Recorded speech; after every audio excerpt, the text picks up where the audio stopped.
ജനകീയ ആവശ്യങ്ങളെ നിരാകരിച്ചാൽ സർക്കാരിന്റെയും സിപിഎമ്മിന്റെയും അടിവേരിളകുമെന്ന് കെപിസിസി ജനറൽ സെക്രട്ടറി കെ.എ. തുളസി. തിരുവനന്തപുരത്ത് നടത്തുന്ന ആശാവർക്കർമാരുടെ സമരത്തിന് പിന്തുണ പ്രഖ്യാപിച്ച് കലക്ടറേറ്റിന് മുമ്പിൽ ആശാവർക്കേഴ്സ് കോൺഗ്രസ് നടത്തിയ ഭിക്ഷാടന കഞ്ഞിവെക്കൽ സമരം ഉദ്ഘാടനം ചെയ്യുകയായിരുന്നു അവർ. നിയമനങ്ങൾക്കും അവർക്ക് ലക്ഷങ്ങൾ വേതനം നൽകാനുമാണ് കേരള സർക്കാർ ഖജനാവ് ഉപയോഗിക്കുന്നത്. സാധാരണക്കാരുടെ ആവശ്യങ്ങൾ കേൾക്കാനും കാണാനും കണ്ണും കാതുമില്ലാത്ത മുഖ്യമന്ത്രിയാണ് പിണറായി.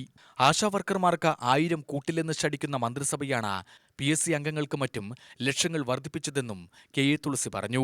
ഈ സംസ്ഥാന സർക്കാരിന്റെ സാമ്പത്തിക കെടുകാര്യസ്ഥതയും ക്രമക്കേടും അഴിമതിയും ഒക്കെ മറച്ചുവെക്കാൻ, സാമ്പത്തിക പ്രതിസന്ധി മറികടക്കാൻ നമ്മുടെ നാട്ടിലെ സാധാരണക്കാരന്റെ ഭൂനികുതി, കെട്ടിട നികുതി, കറണ്ട് ചാർജ്, വീട്ടുകരം ഉൾപ്പെടെ 50% വളരെയധികം വർദ്ധിപ്പിച്ച് സാധാരണക്കാരനെ പിഴിഞ്ഞുകൊണ്ട്, നികുതി ഇനത്തിൽ പിഴിഞ്ഞുകൊണ്ട് നമ്മുടെ നാടിന്റെ സാമ്പത്തിക സ്ഥിതി ശരിയാക്കാം എന്നുള്ളതാണ് സംസ്ഥാന സർക്കാർ മുന്നോട്ട് വെച്ചിട്ടുള്ള ലക്ഷ്യം.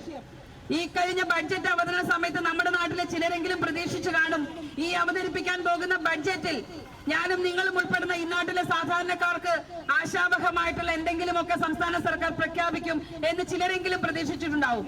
പക്ഷെ നമ്മുടെയൊക്കെ പ്രതീക്ഷയെ അസ്ഥാനത്താക്കിക്കൊണ്ട്, നമ്മുടെ ആ പ്രതീക്ഷകളെയൊക്കെ തൃണവൽക്കരിച്ചുകൊണ്ട് സംസ്ഥാന സർക്കാർ ബഡ്ജറ്റ് കഴിഞ്ഞതിന് ശേഷം പറഞ്ഞു, നികുതി 50% വർദ്ധിപ്പിക്കുകയാണ് എന്ന് പറഞ്ഞു.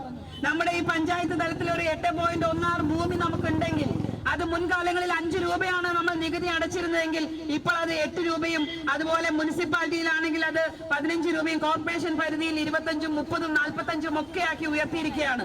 ആശാവർക്കേഴ്സ് കോൺഗ്രസ് ജില്ലാ പ്രസിഡന്റ് ചിങ്ങനൂർ മനോജ് അധ്യക്ഷനായി.